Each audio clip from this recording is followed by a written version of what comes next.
Les amis, bonjour, j'espère que vous allez bien, on s'est régalé. Régalade, Real Madrid.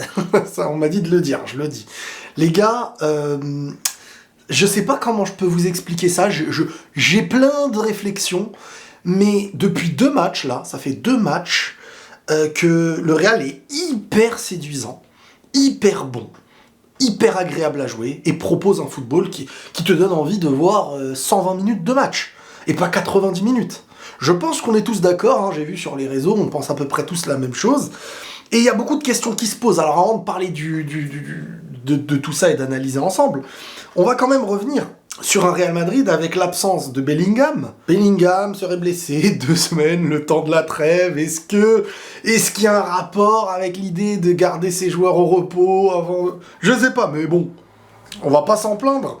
Comme je vous avais dit la semaine dernière, je voulais Lunin au goal et je voulais aussi Brahim Diaz. C'est ce qui s'est passé. Et on est sur la même lancée que le dernier match. Il y a quelque chose. Alors dommage qu'on va se faire casser le rythme des joueurs avec la trêve internationale. Le rythme là, si ça continuait, ce serait parfait. Il va falloir le récupérer encore une fois. Je sais, j'ai des retours, je sais ce que c'est que quand tu reprends les matchs après la trêve, t'es encore dans ta tête, ça y est, il y a la cassure, le système, les demandes différentes et tout. Ça, c'est un véritable problème, les gars, parce que là, le Real était lancé. Le Real est lancé dans un système, dans un football, des individualités retrouvées. Le trio offensif, Brahim Diaz et devant lui, Vinicius Rodrigo, a porté encore ses fruits avec un Vinicius Rodrigo bien plus brillant que ce qu'ils nous ont montré depuis le début de saison. Beaucoup disent, depuis qu'il n'y a plus Bellingham, ça y est, alors déjà, je veux juste, déjà, faut mettre les choses dans les cases, et il faut, mettre de la nuance dans chaque chose qu'on dit. Attention à ne pas être ingrat, parce que sans Bellingham, ce Real Madrid-là n'a pas ses points. Ce Real Madrid-là ne gagne pas le Classico. Ce Real Madrid-là est peut-être en retard dans beaucoup de matchs. Peut-être pas premier en Ligue des Champions, peut-être pas devant le Barça en championnat. Donc on va déjà se calmer. Hein, je préfère parler et dire ça avant. Maintenant, une fois que ça s'est dit, oui c'est vrai que le visage de l'équipe là, en tout cas de Vinicius Rodrigo surtout, il est différent avec et sans Bellingham. Est-ce que c'est le problème Bellingham? Moi je pense pas. Moi j'ai essayé de réfléchir, il faudrait qu'on teste ça. S'il y avait Ancelotti en face de moi, c'est ce que je lui dirais. J'ai pas accès à Ancelotti malheureusement. Mais en gros, je pense que le fait qu'on ait Brahim Diaz au milieu, assez haut, on est avec un joueur qui offre beaucoup plus de mouvement qu'un Bellingham. Bellingham, c'est un joueur qui est beaucoup plus à reculons, ou quand il a la balle, c'est comme dans FIFA, pour ceux qui comprennent ce que je veux dire, c'est un lenti. Lenti, c'est le gars, quand il veut pousser sa balle, il y va, mais c'est pas un mec dans le match où il a des petits mouvements explosifs un peu partout, où il y a plus de déplacement. C'est un joueur qui bouge beaucoup, hein, qui fait beaucoup d'efforts, qui revient, qui récupère et tout, mais ses efforts sont plus à reculons quand il n'y a pas le ballon, que des efforts d'un véritable numéro 10, etc. C'est sa capacité, son talent et le fait d'être complet qui lui permet d'avoir les stats qu'il a aujourd'hui. Mais comme je vous le dis, et ça je vous le disais les gars, et regardez, ça va de soi avec ce que je vous avais dit. Je vous avais dit quoi? Je vous avais dit Bellingham, peut-être que vous voyez les stats qu'il a actuellement, mais je pense qu'il serait meilleur sans avoir ces stats. Et ces stats-là, faut les donner à un mec qui est devant. Et si tu mets un véritable attaquant, et que Bellingham, tu le fais bien reculer dans un profil à la Valverde, voilà, des profils un peu plus bas, et que tu lui demandes pas d'être le tueur, mais d'être celui qui a ce poids au milieu, et que tu demandes à devant ceux qui auront un poids offensif. Bellingham sait faire la différence offensivement, être décisif dans des moments clés, mais ce que Brahim Diaz apporte en plus à Vinicius et Rodrigo, c'est la capacité de se déplacer. Et ça chamboule tout. C'est pas la faute à Bellingham. C'est qu'on fait de la mécanique avec l'équipe et quand on joue avec Bellingham, on lui demande d'être dans un endroit où il n'est pas censé être. Ce qui fait que je vais pas dire le jeu tourne autour de lui, mais d'une certaine façon, c'est pas loin d'être le cas. Alors qu'on demande pas forcément à ce que le jeu tourne autour de lui. Moi, je préfère pas qu'il tourne autour de lui. Je préfère qu'il donne ses meilleures capacités dans le meilleur poste qui est pour lui. Et ce poste-là, j'aimerais tenter. Prochain match, imaginons. J'aimerais juste, vraiment, si j'étais le coach, pour tester, pour voir. Par exemple, à la place d'un Valverde, même si c'est vrai qu'un Valverde, c'est dur à enlever, mais un Kroos, quand il est à son niveau, c'est lui qui fait vraiment bouger le ballon. Donc à la place d'un Valverde ou d'un Kroos, et tu gardes le même trio offensif qui est Brahim Diaz, Vinicius, Rodrigo. Tu mets à la place de Valverde pour tester Bellingham, Kroos, Camavinga. Une fois à la place de Valverde pour Bellingham et une fois à la place de Kroos. Et tu jauges un peu. Parce que le trio offensif fonctionne très bien avec Brahim Diaz. Et c'est Brahim Diaz qui va payer les pots cassés. Hein. Croyez-moi les gars, c'est Brahim Diaz qui va sauter, je vous le dis. Il n'a pas le poids dans le vestiaire qui lui permet de passer devant Bellingham. Et on ne demande pas qu'il passe devant Bellingham. Mais si tu fais Bellingham à la place de Kroos... Enfin bref, Brahim Diaz, pour le coach, n'empêchera pas ni Bellingham de jouer, ni Kroos de jouer, et ni...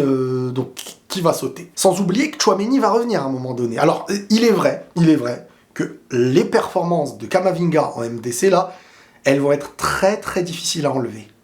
Donc, si Tchouaméni revient, et je lui souhaite, parce qu'il peut se passer quelque chose de très dangereux, c'est que si son retour lui demande un peu trop de temps pour retrouver son niveau, dans de la régularité, le coach va faire comme l'année dernière, sauf que l'année dernière, t'avais pas encore un Camavinga qui peut vraiment être MDC. Là, pour l'instant, il est en train de prouver, on va pas se mentir. Donc, si vraiment Tchouaméni revient et il apporte, tu peux mettre la doublette Camavinga-Tchouaméni. Mais après, t'enlèves qui? Tu me diras, t'enlèves Kroos? T'enlèves Tchouaméni? T'enlèves Kroos? T'enlèves Valverde? T'enlèves Bellingham? Donc, je vous dis que c'est obligé que Brahim Diaz reperde sa place, malheureusement. Maintenant, je pense que tout, et je vous le dis, hein, à part une entrée que j'avais pas mis, mais tous les matchs en titulaire, Brahim Diaz, même s'il y a du gâchis, il apporte un grand bien à Vinicius et Rodrigo. C'est mon analyse. Peut-être que c'est pas le cas. Peut-être que c'est Vinicius Rodrigo qui se sont réveillés comme ça, mais bizarre. Donc Bellingham doit jouer. Hein. Bellingham doit jouer et tu peux pas te permettre de le mettre sur le banc. Il est exceptionnel, il peut jouer partout. Donc faut le faire reculer d'un cran si tu as des joueurs qui peuvent jouer plus haut. Mais ça va pas se passer malheureusement avec le coach parce que c'est Brahim Diaz qui n'aura pas le poids pour faire sauter d'autres joueurs à côté, vous verrez. Par contre maintenant Rodrigo, je suis très très très content. Et c'est ma plus grande joie aujourd'hui de voir Rodrigo de retour. Ça change tout les gars. Je vous l'avais dit. J'aime pas dire je vous l'avais dit, c'est pas parce que je vous l'avais dit que je dis la vérité. C'est quand je dis je vous l'avais dit, c'est pour faire le lien avec ce que j'avais dit, ce qui nous permet de mieux comprendre. On juge la capacité de Rodrigo et le niveau de Rodrigo quand il arrive à éliminer en 1 contre 1. Parce qu'en 1 contre 1, vraiment le 1 contre 1, je parle pas de loin, je parle pas de la grande distance, je parle du petit espace 1 contre 1. Quand Rodrigo dans le match, il a des 1 contre 1 et qu'il arrive à éliminer, et qu'il a une pointe de vitesse un peu là, les premiers appuis, tu sens qu'il va bien. Quand il a pas ce truc-là, tu sais pas, il est peut-être blessé, il est peut-être triste, il a peut-être problème mental, psychologiquement, confiance, tu sais pas. Mais quand il est comme ça là, c'est du Rodrigo Prime. 2 buts, 2 passes D. Dernier buteur en Ligue des Champions, buteur en Ligue des Champions sur un magnifique piqué, magnifique match, des éliminations, des passes de fou, de l'inspiration, un doublé et 2 passes D. Que demande le peuple? Et t'as Vinicius à côté aussi les gars. Vinicius aussi doublé. Alors Vinicius, sur ce match, il a sorti la palette. La palette, tu vois, le tableau, il a mis toutes les couleurs possibles. On a vu un Vinicius très complet, très inspiré. Un Vinicius qui fait des ouvertures pied droit. Un Vinicius qui fait des extérieurs du pied. Un Vinicius qui fait des changements d'aile pied droit mais pied gauche. Un Vinicius qui cherche l'avant-dernière passe. Un Vinicius qui combine. Un Vinicius qui prend la profondeur. Un Vinicius qui marque de la poitrine. Moi les gars, c'est pour ça que je vous dis faut arrêter avec la pensée du présent. Il y a des gars, il y a pas longtemps, ils m'ont dit en vrai les gars, Vinicius à gauche, s'il y a moyen de ramener. Les gars, même si Mbappé vient, il ne va pas à gauche. C'est fini. Vini à gauche, pour moi personne ne le saute aujourd'hui. Son poste à gauche, dans la demande de faire ses déplacements, de prendre la profondeur, d'éliminer dans les petits espaces et tout, il est en phase de progression. Et quand je vous dis toute cette palette, je vous rajoute aussi la spéciale Mbappé, frappe croisée en trade zone. Il avance, pépère, boum, grosse frappe croisée. Et là où je suis pas d'accord avec notre ami, que j'aime beaucoup, Omar Da Fonseca, c'est que c'est pas parce que tu te manges un but au premier poteau que ça veut dire que c'est une faute du gardien. Je veux dire, il sait mieux que moi que à un moment donné, quand tu as des défenseurs qui bloquent le premier poteau, le gardien, il est dans l'optique qu'il a un seul aspect à défendre. C'est l'aspect du champ ouvert. Le champ ouvert, c'est le côté ouvert. Donc Vinicius, il a plus de chances d'enrouler que de croiser. Mais s'il enroule et que le goal est plus dans son premier poteau, il va jamais aller la chercher. Donc il est obligé de se décaler vis-à-vis du mur de ses défenseurs devant. C'est pour ça que je vous ai dit que ça passe toujours avec Mbappé et tout. C'est que quand tu arrives à trouver l'espace niveau défenseur qui est en face de toi, parce que le défenseur, il bloque pas le champ ouvert, le défenseur. Il bloque toujours le champ devant le porteur de balle. Donc le porteur de balle, il est devant lui. Le seul espace normalement pour tirer, c'est l'ouverture. Sauf que quand tu trouves un espace frappe croisée, c'est très difficile à anticiper pour un gardien. Ça va contre tes appuis de la première intention que tu imagines que le joueur va avoir, qui est l'ouverture du pied. Et ça, faut pas toujours croire que le premier poteau, parce que moi j'ai gaulé beaucoup de fois aussi dans ma vie, les gars. Et je sais que le premier poteau, c'est le tir qui est plus difficile à marquer. Je suis d'accord, parce que c'est entre voilà, il se passe plein de choses. Mais c'est le truc en tant que goal, parfois, qui est parfois très piège, surtout quand c'est ras du poteau. Ras du poteau, premier poteau, c'est hyper piège. Donc des fois, c'est la faute du goal. Je dis pas que le goal, il a fait un gros match, hein. Mais faut pas sous-estimer ce genre de tir en pensant que c'est qu'une faute du gardien. Bon, ils se sont régalés, hein, Vinicius, Rodrigo, c'était festival comme on aime. Les gars, qu'est-ce que je trouve beau. Regardez à chaque fois, les gars, regardez. Je vous demande, j'ai une mission. Quand Rodrigo, il marque, regardez toujours Vinicius. Il est content, comme si c'était son frère de sang qui marquait. Dès qu'il marque, il est comme ça, il est content pour sa confiance. Ça, c'est le sentiment que les footballeurs d'une même équipe à Madrid, disons, ça fait trop du bien. Vinicius, quand Rodrigo il marque, il célèbre au fond comme si c'était lui. Ça se voit qu'il s'aime, qu'il se kiffe. Je trouve ça super beau. Bon les gars, on est obligé de parler maintenant de Carvajal. Carvajal, les gars, Carvajal Prime, dans tout ce qu'il a fait, je le mets dans le lot des hommes du match pour moi. Déjà, premier but qui change le match et qui te met dans une confiance. La mentalité, l'attitude qu'il avait sur le terrain, c'était digne d'un Carvajal de finale de Ligue des Champions. Offensivement, sur ses contrôles, sur l'aspect défensif, sur l'aspect offensif, le but de Vinicius de la poitrine là, qui est fait par la passe de Rodrigo, c'est lui qui trouve encore une fois une inspiration entre les jambes pour faire la passe, hein, parce que l'angle il est fermé, il fait une passe entre les jambes. Bref, il était hyper inspiré, il était le Carvajal comme ça là, il connaît Madrid par cœur. C'est Madrid, ce joueur-là, quand il est à son niveau comme ça. C'est Madrid. Il est incroyable. Qu'est-ce que je l'aime quand il joue comme ça. En plus, il a tout du gars qu'il faut à ce poste-là. Il sait être vicieux. Il sait jouer dur. Il sait être fin dans parfois la technique. Il a un bon jeu de passe. Il a un bon jeu de centre. Il fait des belles montées. Il passe, il dédouble. Il est inspiré et dans ce match, il est buteur. Incroyable le Carvajal qu'on a en ce moment. Franchement incroyable. Lunin. Franchement, là, c'est les bons points, là. Je distribue les bons points, là. Lunin, les gars, dommage, le but, il encaisse. Nacho, il était déjà la tête dans les vestiaires à ce moment-là. Mais il pouvait rien faire, là. Ça va trop vite. Mais Lunin, les gars, qui sauve aussi le début de match. Comme le match allait. Peut-être pas sur un péno cette fois-ci, mais sur des face-à-face. Sur deux grosses occasions, hein, face-à-face, tout seul. Et une action où le défenseur s'est fait tuer, je crois que c'était Nacho encore, où la Rebona, là, c'est ça, comment il appelait ça, Da Fonseca, boum, il l'a tué, c'est magnifique, mais sortie parfaite. Il y a un moment où j'aurais aimé qu'il sorte pour rassurer un peu plus, même Kroos lui a dit, là, c'est quand il y a eu une tête ratée de Valence. Mais sinon, les gars, 5-1, un match comme ça, les gars, que tu prends... Ça me rappelle le Real Summum de Liga, là. Le Real de Liga qui écrase. Franchement, les gars, c'est pas une dinguerie la dernière fois contre le Rayo Vallecano, là. C'est-à-dire que là, tu gagnais Rayo Vallecano et tu te retrouvais avec un foot comme ça derrière. Tu dis, voilà, on est lancé. Là, tu laisses encore des opportunités peut-être au Barça. Derrière, que t'aurais peut-être éteint mentalement en faisant des choses comme ça. Surtout qu'ils sont un peu... voilà, on sait jamais, ils peuvent se relever très très vite, mais bon. Par contre, les gars, Girona, là, on en parle ou on n'en parle pas, là? Parce que je vous avoue que je vais commencer à m'inquiéter, là. Heureusement, ils n'ont pas affronté l'Atlético, ils n'ont pas affronté le Barça. Bon, à tous les coups, ils vont perdre contre le Barça, j'espère pas. Girona, là, ils sont en train, les gars, honnêtement, là, je m'inquiète un peu. Ouais, je vais pas vous mentir. S'ils arrivent à faire un score contre le Barça, bon, je serais content, même s'ils restent devant. Mais si, à la trêve, ils sont premiers, la trêve, je parle de décembre, hivernal, hein. S'ils sont premiers à la trêve hivernale, moi, je vais me poser des questions, là.